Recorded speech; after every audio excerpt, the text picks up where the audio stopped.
Shri Gurubhyo Namaha. Welcome to the online teaching academy Ekaleva.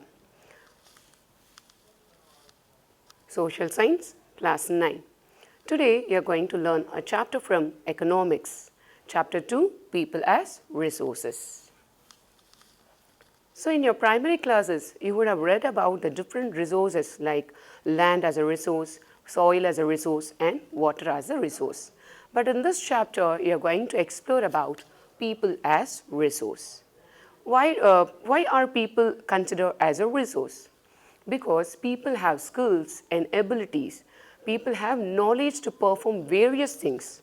So with their knowledge and skill, they will do lot of things. They make use of the other natural resources efficiently without wasting them. Okay. So let's start our lesson. People as resources. So people as resources, in what way they are considering as resources? They are considered as resources because they are referring to the country's working people in terms of their existing skills and abilities. So here we refer people as resources in the working population. So we refer the working population because the working people can able to produce more so that they can contribute to the Indian economy. So we refer the working people with their skills and abilities, they are referring as a resources. Okay. So like other resource, what we mentioned earlier, the land, soil, and water, like other resource, population is also it's also referred as a resource and it is called as human resource. So like other resource, we also refer population as a resource, it is called as human resource.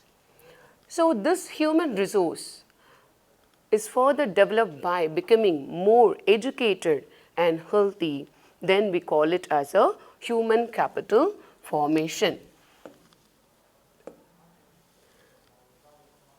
So this human resource is further developed by becoming more educated and more healthy, then we call it as a human capital formation. So the investment in human capital formation yields a great return like investment in physical capital. So listen here, so what we have to invest in human capital? So we have to invest. So how do we invest in human capital? We have to invest through education and through health and training. So if we invest in all these things, the human capital will yield a great return in future, just like the investment in physical capital. So you already read what is about the physical capital in the previous chapter, children. So what is physical capital? We refer tools, buildings and machines as a physical capital. So for example, if a cloth manufacturer purchase some more machines for the factories, so with the help of the machine, he can able to produce more number of production in a faster way and also in an easier way. So that machine that the manufacturer invested his amount on purchasing the tools and machine. So what happens then? He could able to produce more products than earlier. So like the investment in physical capital will give more rate of income in future. Likewise, if we invest in human capital, that will also give a greater amount. That will also give a greater amount of yield in future.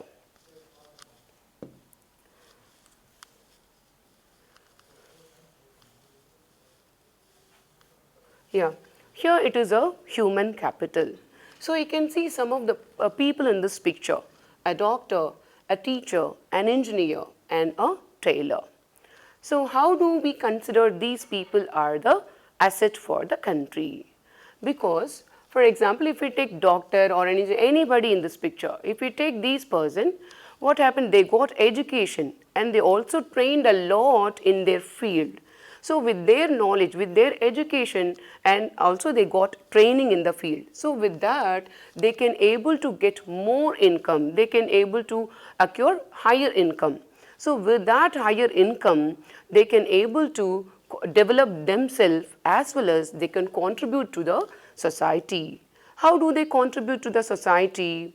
For example, if a person is earning a good salary, the person may fall into the IT payer, fall into the category of the income tax payer.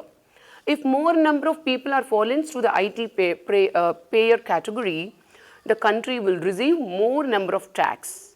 So the country can use that tax amount to develop the country.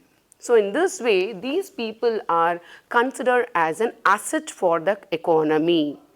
So here is an example of the human capital. So with the education, with the knowledge, with the training, and of course they should have the good health facility, they should have the good physique, good health. Then they can be an asset for the country rather than the liabilities. Okay. So now we are going to discuss about human capital. So if we refer the population of India, so of course everybody knows that the India is overpopulated country. We all know that. So if we look at the term, if we heard the term population, we think in a negative way only, because the huge population leads to consume more food and consume more land resource and everything. So we will always look at the population into a negative way.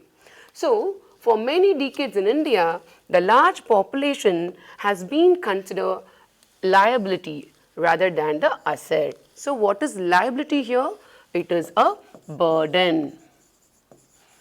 So for many decades in India, the large population has been considered as a liability. It is a burden for India rather than the asset.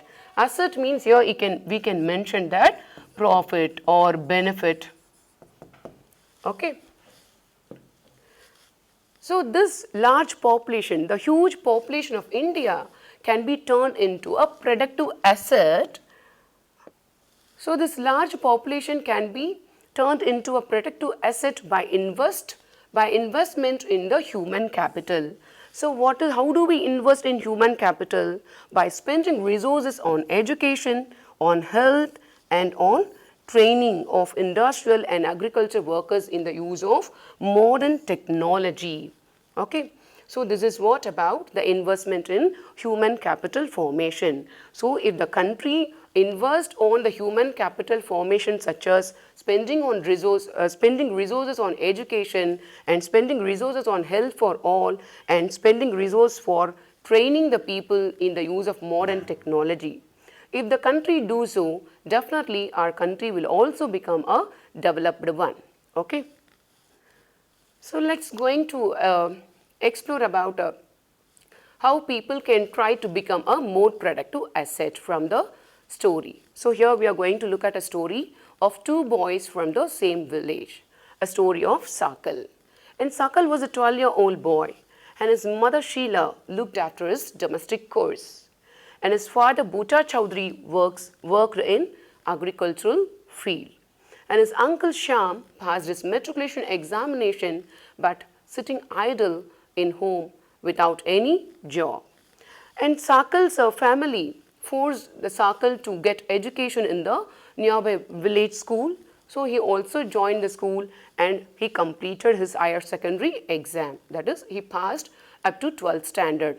And then after the completion of the higher secondary exam, he also studied the vocational course in computers.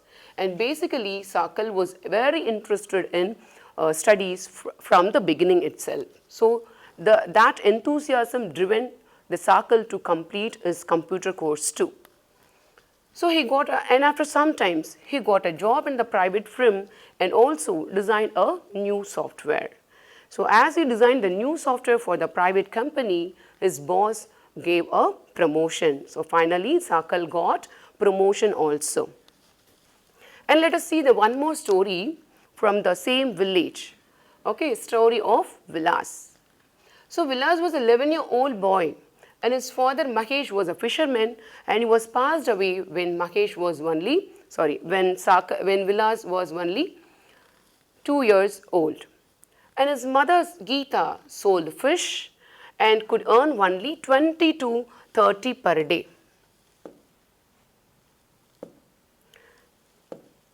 So, Vilas' mother Geeta sold fish in the market and could earn only 20 to 30 rupees per day, and Vilas became a patient of arthritis.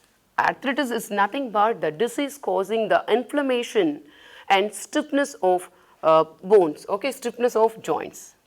Okay, it is disease causing painful inflammation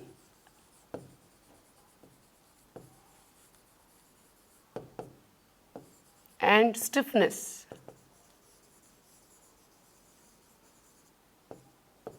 of the joints.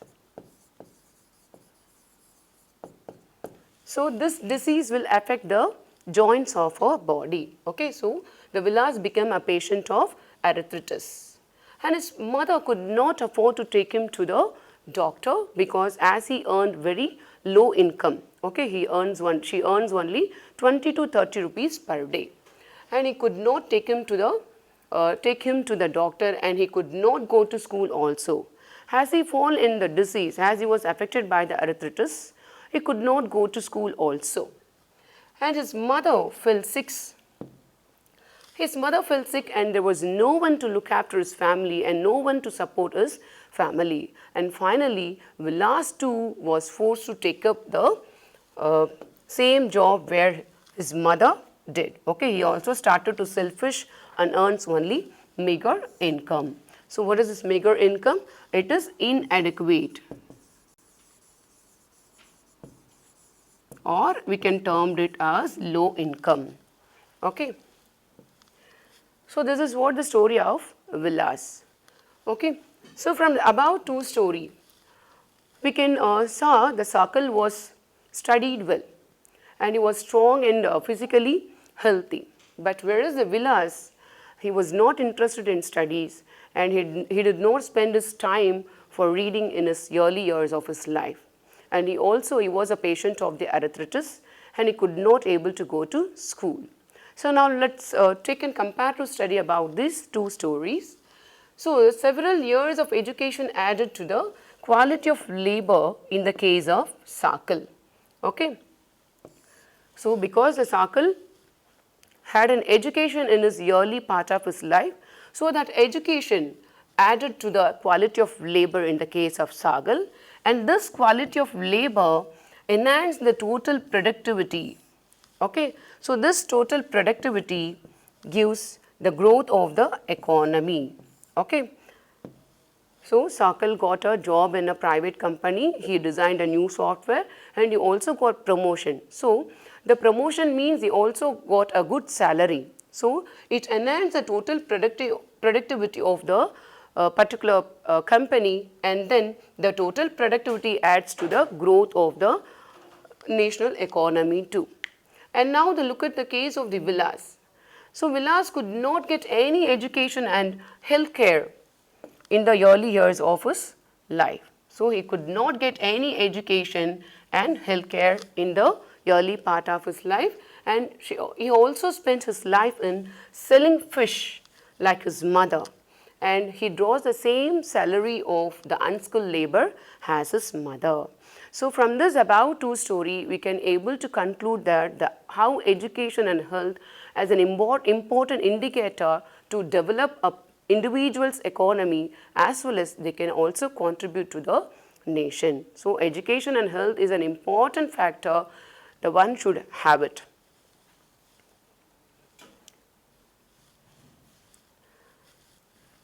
So, investment in human resource. So, as we discussed earlier, so how do we invest in human resource? Through education, through healthcare, through training.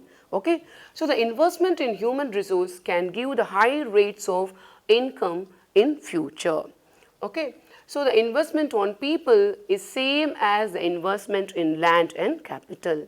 So, if your father is purchasing a land and is spending his money on purchasing a land, it's worth about rupees 5,000 per square feet, and later 10 years later or 15 years later, the same land may goes up to the 8,000 or 10,000 per square feet. So, the investment made in the land can give the greater amount of money in future. Likewise, the investment on people also gives a greater amount of returns in the near future. And as well as you are the students, you have to read well, and also as you read well, what happens, you will score more marks, and that will brings up you to the next level, and you can get a good job, a good I-5 job, so that you can get more income, and more income means again you will fall into the category of taxpayer, so that you can contribute somewhat to the development of the country. Okay. So, the educated parents are found to invest more heavily on their education of their children, because the educated parent realize the importance of education of their children. Okay. And so that they spend heavily on their children's education, and they were also conscious about the hygiene and nutrition of their child. Whereas the uneducated parent, they did not so, because as they are itself lagging in education and healthcare facilities, they are also brought up their children in the same state. So, let us take a Southeast Asian countries like we can mention the Taiwan, Malaysia, Singapore, and even Japan. So, these countries do not have any natural resources, okay. But if we take the Japan, it is a developed country. We all know that Japan is a developed country, but what is the actual thing? The Japan did not have any natural resource. But how does these countries become a developed and rich countries? Because the Japan invested on the people, especially on education and the health of the people. So, these people have make use of the other resources like land and capital in an effective way.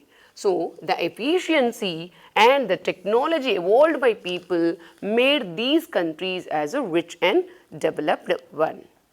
So, we will wind up the session up to this topic, children. So, today you have learnt about how people are considered as a resource, and also you have learnt about the two stories from the same village about the Sakal and Vilas, and how the human resource are trying to become an asset for the economy. Thank you, children. Shri Gurubhyo Namaha.